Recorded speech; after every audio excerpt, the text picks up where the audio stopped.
Hai, perkenalkan nama saya Ade Priadi. Saya dari kelas PTKF. Di sini saya akan membahas tentang logika pemecahan masalah dan sistem pemrograman dari mata kuliah pengantar ilmu komputer. Yang pokok pembahasannya akan saya bahas di sini. Yang pertama, pengertian algoritma dan pemrograman. Yang kedua, definisi algoritma. Yang ketiga, algoritma. Yang keempat, notasi algoritma independen terhadap bahasa pemrograman dan mesin komputer. Dan yang kelima, pemrograman prosedural. Dan yang keenam, aturan penulisan algoritma. Pengertian algoritma dan pemrograman ditinjau dari asal-usul katanya. Kata algoritma sendiri mempunyai sejarah yang aneh. Orang hanya menemukan kata algoritma yang berarti proses menghitung. Para ahli bahasa berusaha menemukan asal kata ini, namun hasilnya kurang memuaskan. Akhirnya para ahli sejarah matematika menemukan asal kata tersebut yang berasal dari nama penulis buku Arab yang terkenal, yaitu Abu Ja'far Muhammad ibnu Musa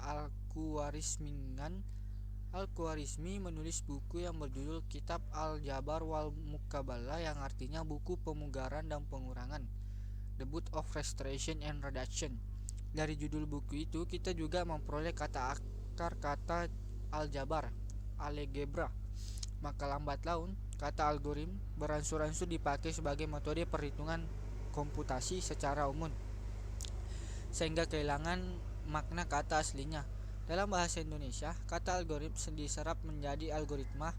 Bahasa pemrograman merupakan notasi yang dipergunakan untuk mendeskripsikan proses komputasi dalam format yang dapat dibaca oleh komputer dan manusia.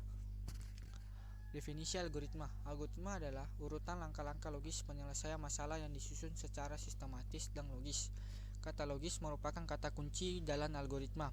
Langkah-langkah dalam algoritma harus logis dan harus dapat ditentukan bernilai salah atau benar. Yang pertama, algoritma merupakan jantung informatika. Algoritma adalah jantung ilmu komputer atau informatika. Secara umum, pihak yang mengerjakan proses disebut pemroses. Pemroses tersebut dapat berupa manusia, komputer, robot, atau alat-alat elektronik lainnya. Pemroses melakukan suatu proses dengan melaksanakan atau mengeksekusi algoritma yang menjabarkan proses tersebut. Melaksanakan algoritma berarti menjalankan langkah-langkah di dalam algoritma tersebut. Memproses mengerjakan proses sesuai dengan algoritma yang diberikan kepadanya. Karena itu, suatu algoritma harus dinyatakan dalam bentuk yang dapat dimengerti oleh pemroses. Jadi suatu pemroses harus mengerti setiap langkah dalam algoritma dan mengerjakan operasi sesuai dengan langkah tersebut. Kedua, mekanisme pelaksanaan algoritma oleh pemroses.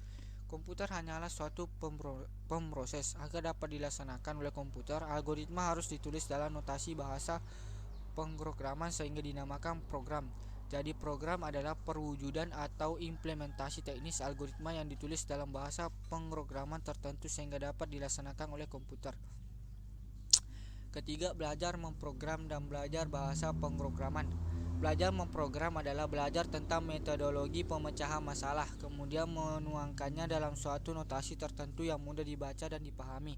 Sedangkan belajar bahasa pemrograman berarti belajar memakai suatu bahasa atau aturan-aturan tata bahasanya, instruksi-instruksinya, tata cara pengoperasian kompilernya, dan memanfaatkan instruksi-instruksi tersebut untuk membuat program yang ditulis hanya dalam bahasa itu saja, yang dapat dibedakan berdasarkan tujuan dan fungsinya.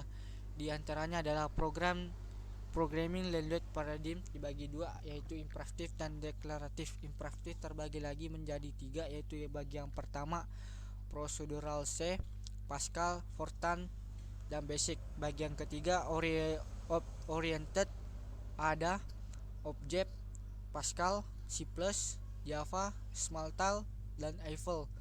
Bagian ketiga parallel processing, ada Pascal X, Outcome, dan Cylinda. Deklaratif terbagi tiga lagi, yaitu logic, prolog. Yang kedua fungsional, LISP, APL, dan SIEM. Yang ketiga database, SQL. Yang keempat, belajar memprogram. Belajar bahasa pemrograman. Belajar memprogram, belajar tentang strategi pemecahan masalah, metodologi dan sistematika pemecahan masalah, kemudian menuliskannya dalam notasi yang disepakati bersama. Belajar memprogram bersifat pemahaman persoalan, analisis, dan sistematis. Belajar memprogram titik berat pada desainer program. Kelima, belajar bahasa pemrograman. Belajar bahasa pemrograman belajar memakai suatu bahasa pemrograman, aturan sintaks, tata cara untuk memanfaatkan instruksi yang spesifik untuk setiap bahasa. Belajar bahasa pemrograman titik berat pada coder. Sekarang produk yang dihasilkan pemrograman. Program dapat rancangan yang baik, metodologis, sistematis, dapat dieksekusi oleh mesin, berfungsi dengan benar, sanggup melayani segala kemungkinan masukan, disertai dokumentasi, dan belajar memprogram titik berat pada desainer programan. Algoritma aksi. Yang pertama, kejadian yang terjadi pada selang waktu terbatas, dimulai saat T0 dan berakhir pada saat T1. Kedua, menghasilkan efek neto yang terdefinisi baik dan direncanakan. Contoh, yang pertama, Ibu Tati mengupas kentang untuk mempersiapkan makan malam. Luang ruas lingkupnya. Kedua, karena luang lingkup luas, maka harus didefinisikan keadaan awal dan efek neto yang direncanakan, initial state dan final state. Ketiga, initial state, keadaan awal, T0 kentang sudah ada di kantong kentang dan ditaruh di rak dapur di mana Ibu Tati akan mengupasnya. Keempat, final state, keadaan akhir, T1 kentang dalam keadaan terkupas di panci, siap untuk dimasak dan kantong kertasnya harus dikembalikan ke rak lagi. Kelima, kejadian, urutan dari beberapa aksi yang terjadi secara berurutan. Yang keenam, efek kumulatif dari semua aksi yang terjadi menjadi efek neto dari kejadian. Yang ketujuh, penggolongan suatu kejadian menjadi aksi adalah relatif tergantung dari sudut pandang. Contoh, mengupas kentang dapat dijelaskan. Yang pertama, ambil kantong kentang dari rak. Yang kedua, ambil panci dari almari. Yang keempat, kupas kentang. Yang keempat, kembalikan kantong kentang ke rak. Contoh lain, jika tidak dipandang, perlu menjelaskan kantong kentang kembali diambil dari rak sebelum ambil panci. Yang pertama, ambil kantong kentang dari rak dan ambil panci dari lemari. Kedua, kupas kentang. Yang ketiga, kembalikan kantong kentang ke rak. Jika esok hari Ibu Tati mengupas kentang lagi untuk makan malam juga, dan kita mengamati hal-hal yang sama, apakah hal tersebut disebut sama? Ini tergantung jawabannya, bisa sama bisa tidak. Tidak, karena Ibu Tati tidak mungkin mengupas kentang yang sama dengan kemarin. Sama, karena kemiripan pola yang dilakukan. Notasi algoritma independen terhadap bahasa pemrograman dan mesin komputer. Notasi algoritma dapat diterjemahkan ke dalam berbagai bahasa pemrograman. Analoginya sama dengan resep membuat kue. Demikian juga halnya dengan komputer. Meskipun setiap komputer berbeda teknologinya, tetapi secara umum semua komputer dapat melakukan operasi-operasi dasar dalam pemrograman seperti operasi membaca data, operasi perbandingan, operasi aritmatika, dan sebagainya. Pada sisi lain, setiap program dalam bahasa tingkat tinggi selalu diterjemahkan ke dalam bahasa mesin sebelum akhirnya dikerjakan oleh CPU. Setiap instruksi dalam bahasa mesin menyajikan operasi dasar yang sesuai dan menghasilkan efek neto yang sama pada setiap komputer. Pemrograman prosedural. Algoritma berisi urutan langkah-langkah penyelesaian masalah. Ini berarti algoritma adalah proses prosedural, definisial prosedural menurut Kamus Besar Bahasa Indonesia. Pertama, tahap-tahap kegiatan untuk penyelesaian suatu aktivitas. Kedua, metode langkah demi langkah secara eksak dalam memecahkan suatu masalah. Pada pemrograman prosedural, program dibedakan antara bagian data dengan bagian instruksi. Data yang disimpan di dalam memori dimanipulasi oleh instruksi secara beruntun atau prosedural. Paradigma pemrograman seperti ini dinamakan programan prosedural. Bahasa tingkat tinggi seperti COBOL, BASIC, Pascal, Fortran, dan C mendukung kegiatan pemrograman prosedural, karena itu mereka dinamakan juga bahasa prosedural. Selain paradigma pemrograman prosedural, ada lagi paradigma yang lain, yaitu pemrograman berorientasi objek, object oriented programming. Paradigma pemrograman yang lain adalah pemrograman fungsional, pemrograman deklaratif, dan pemrograman konkuren. Keuntungan pemakaian algoritma adalah logika pemecahan masalah dapat dibuat bertingkat, mulai dari global menuju terperinci. Algoritma merupakan bentuk fleksibel untuk diterapkan ke berbagai bahasa pemrograman.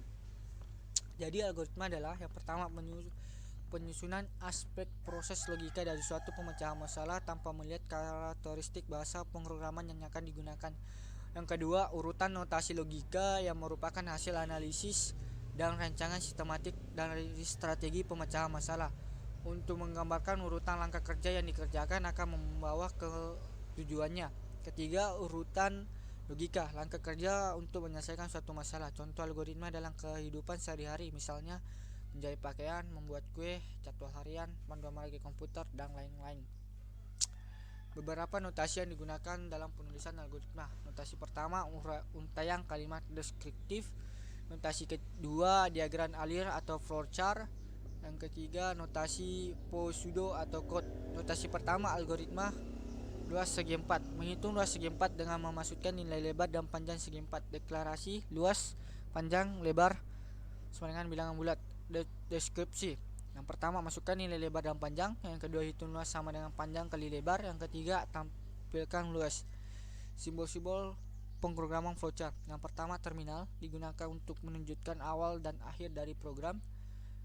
Kedua, persiapan, digunakan untuk memberikan nilai awal pada suatu variabel. Yang ketiga, pengolahan proses, digunakan untuk pengolahan aritmatika dan pemindahan data. Yang keempat, keputusan, digunakan untuk mewakili operasi perbandingan logika. Yang kelima, input-output, digunakan untuk menyatakan proses input dan baca output tulis. Garis, digunakan untuk menyatakan urutan pelaksanaan atau alur proses. Notasi kedua, flowchart. Pertamanya mulai, baru ke input, panjang lebar, baru ke luas, panjang kali lebar, baru ke output luas, dan selesai. Notasi ketiga, algoritma luas segi 4. Menghitung luas segi 4 dengan memasukkan nilai lebar dan panjang segi 4. Deklarasi luas, panjang, lebar sama dengan integer. Deskripsi input dalam kurung n, luas sama dengan panjang kali lebar, outputnya dalam kurung luas.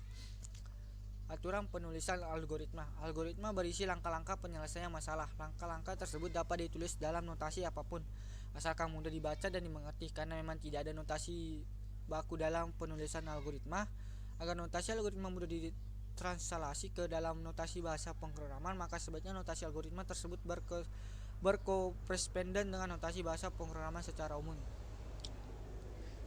Aturan penulisan algoritma. Setiap algoritma akan selalu terdiri dari 3 bagian, yaitu judul atau header, yang kedua kamus, yang ketiga algoritma. Judul atau header. Judul adalah bagian teks algoritma yang digunakan sebagai tempat mendefinisikan nama dengan menentukan apakah teks tersebut adalah program, prosedur, fungsi. Nama algoritma sebaiknya singkat namun cukup menggambarkan apa yang dilakukan oleh algoritma tersebut. Contoh, program luas kubus. Judul algoritma. Menghitung luas kubus untuk ukuran sisi yang dibaca dari piranti masukan lalu mencetak hasilnya ke piranti keluaran. Spesifikasi algoritma. Catatan, untuk memisahkan antara kata dalam judul algoritma menggunakan tanda garis bawah bukanlah suatu keharusan. Anda dapat menuliskan luas lingkaran atau luas lingkaran, tetapi sebaiknya Anda tidak menggunakan spasi untuk memisahkan antara kata di dalam nama algoritma. Kamus atau deklarasi. Kamus adalah bagian algoritma sebagai tempat untuk mendefinisikan nama type, nama konstanta, nama variabel, nama fungsi, dan nama prosedur. Semua nama tersebut baru dapat dipakai dalam algoritma jika telah didefinisikan terlebih dahulu di dalam kamus. Penulisan sekumpulan nama dalam kamus sebaiknya dikelompokkan menurut jenis nama tersebut. Nama variabel belum terdefinisi nilainya ketika didefinisikan. Pendefinisian nama konstanta sekaligus memberikan harga konstanta tersebut. Pendefinisian nama fungsi dilakukan sekaligus dengan domain atau range serta spesifikasinya. Pendefinisian nama prosedur sekaligus dengan pendefinisian parameter jika ada, dan spesifikasi prosedur, kondisi awal, initial state, kondisi akhir, final state, dan proses yang dilakukan. Contoh, kamus. Nama tab hanya untuk tab yang bukan tab dasar, tab jam, HH, SS, integer. Tab jam terdiri dari 3 masukan, yaitu HH sebagai jam, sebagai menit, dan SS sebagai detik. Nama konstanta harus menyebut tipe dan nilai. Konstanta PHI real sama dengan 3,14159. Konstanta nama string sama dengan Alex. Konstanta benar boolean sama dengan true. Nama informasi menyebutkan type S, Y integer, satu nilai yang bertipe bilangan bulat. Mass sama real, nilai maksimum yang bertipe bilangan real. Nama atau string, suatu nilai yang merupakan kumpulan karakter. Point, suatu nilai pada bilangan Casterian. Cari boolean, suatu nilai atau logika. Algoritma atau deskripsi. Algoritma adalah bagian inti dari suatu algoritma yang berisi instruksi atau pemanggilan aksi yang telah didefinisikan. Komponen tes algoritma dalam pemrograman prosedural dapat berupa instruksi dasar seperti input output atau assignment, sequence atau runtutan, analisis kasus, dan perulangan. Setiap langkah algoritma dibaca dari atas ke bawah. Urutan deskripsi penulisan menentukan urutan langkah pelaksanaan perintah. Contoh, algoritma input dalam kurun C, D menerima masukan dua bilangan C dan D. If C, D, then operasi kondisional E garis A tambah B, E di assignment oleh nilai A dan B, else E garis A garis hubung output E dihasilkan hasil keluaran berupa bilangan E. Catatan untuk kata-kata input, output, if then else, output akan dipelajari lebih mendalam dalam bab selanjutnya. Contoh penyelesaian masalah oleh algoritma mencetak string. Selamat belajar algoritma dan pemrograman ke piranti keluaran. Program cetak string, mencetak string. Selamat belajar algoritma dan pemrograman ke piranti keluaran. Kamus. Tidak ada algoritma output selama belajar algoritma dan pemrograman. Menentukan nilai terbesar dari bilangan bulat dan dibaca dari piranti, masukkan dan menuliskan hasilnya ke piranti keluaran. Sekian dari saya, terima kasih.